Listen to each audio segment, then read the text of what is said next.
morning, everybody, and welcome to the town of Mendota, California. And I'm quite sure of all of my subscribers, very few people have probably heard of the town of Mendota, California. But back in the 1990s, it was really at the vanguard of the whole problem of groundwater contamination here in the Central Valley of California. I'm about 20 miles from Fresno. I'm about 20 miles from Interstate 5. So it's a town that is not going to be on anybody's tourist map. But it's interesting that so much of U.S. history, particularly about the Dust Bowl and the growth of the Central Valley, production of fruits and vegetables beginning in the 1930s. Few people know that in the 1930s, the United States government undertook a huge project, particularly the state of California, to impound water or put water into reservoirs in Northern California and build a series of canals to bring that water down to Southern California here in the Central Valley for irrigation.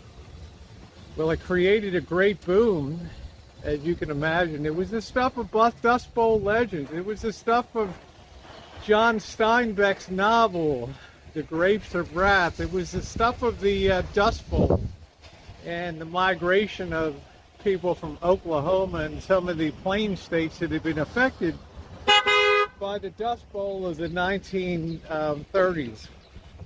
So it led to a huge migration of people coming west from the plain states where the Dust Bowl had the greatest impact. Interestingly enough, that did form a lot of the basis of the Grapes of Wrath story of the Job family moving here to find a better place. And because the agricultural and the fruit production, the vegetable production was relatively new in the 1930s. It was a rather unpopulated area. So they would send guys back east from California to post and send flyers around that they were hiring people to pick fruit and vegetables, and that helped spur a huge migration of the population out here to places like Fresno and Mendota. It's a town here where very few people speak English. It's a predominantly Mexican population here. So I thought it'd be interesting to just drive around a little bit. But in the 1990s, they started testing more extensively, had better testing methodology for the groundwater here in the Central Valley, and they found out that 60 or so years of heavily using fertilizers and using pesticides has started to affect the groundwater.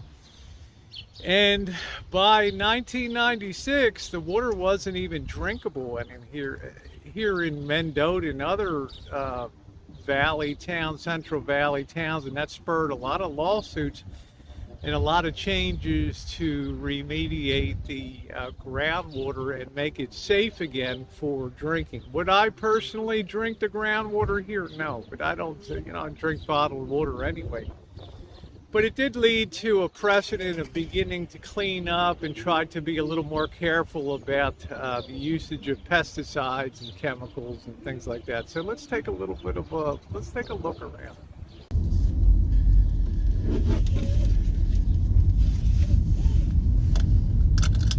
Kind of an interesting town, kind of a scruffy looking town too, but it's definitely a hard working town. I don't think that they have a lot of giveaways here. I think there's probably a lot of undocumented, lack of better words, illegal aliens that are working here within the agricultural industry, because let's face it, it's tough work all day, picking, working in the fields.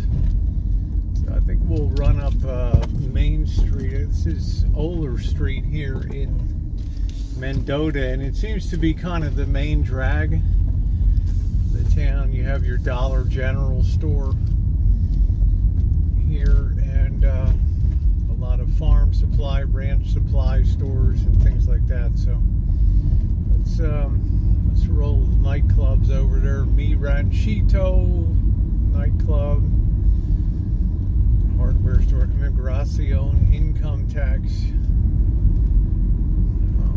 It's like a very just a very nondescript kind of town, and certainly not one that the tourists are going to check out. Mi Pueblo Furniture store, a lot of Mexican food stores.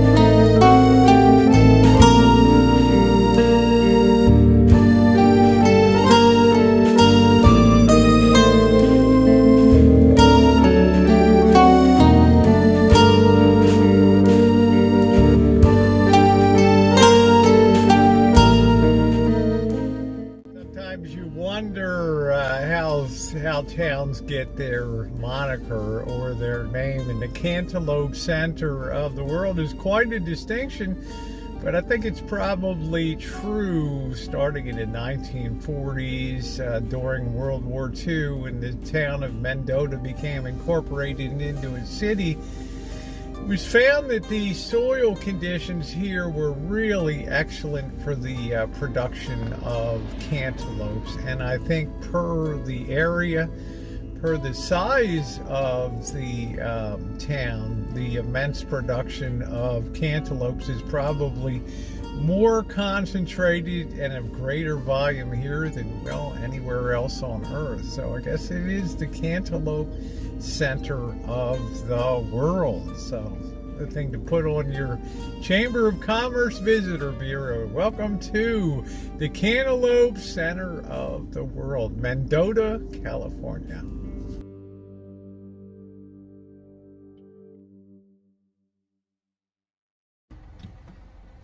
Buenos dias, señor.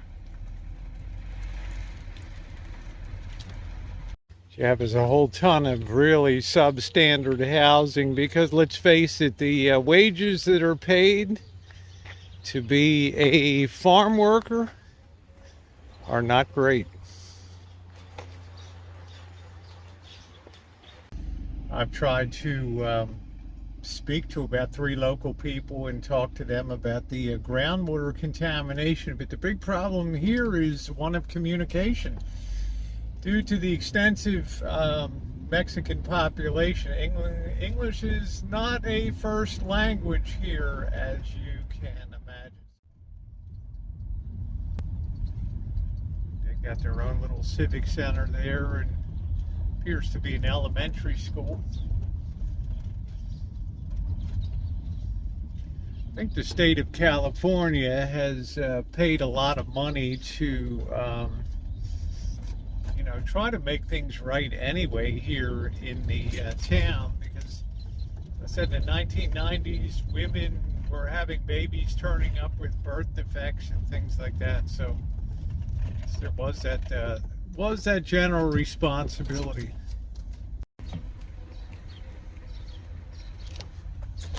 Not sure what they're doing over there, lined up for something, but it is church day here. Boy, a lot of speed bumps here. One thing that's really helped this town too, and it's kind of a positive and it's kind of a negative, but a lot of the agribusiness is corporate controlled now, and huge and almost epic in scale. And it's much easier to affix responsibility to, say, an individual corporation than hundreds of just small-time local farmers who may, do what they want to do as far as chemicals, fertilizers, pesticides, and things like that. So I think that that's gone a long way to improving things too. But let's keep looking around.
doing it for this little detour into Mendota, California. Certainly not as interesting as I thought it would be. Seems to be a very laid-back town here in the Central Valley. I tried to, as I said, talk to some people about some of the issues that the town faced back in the day, but you know, English is a lack of speaking English has been a huge barrier to me, but we did get a little bit of a look around. I want to thank you for being along as usual, and your thumbs up are most appreciated, and see you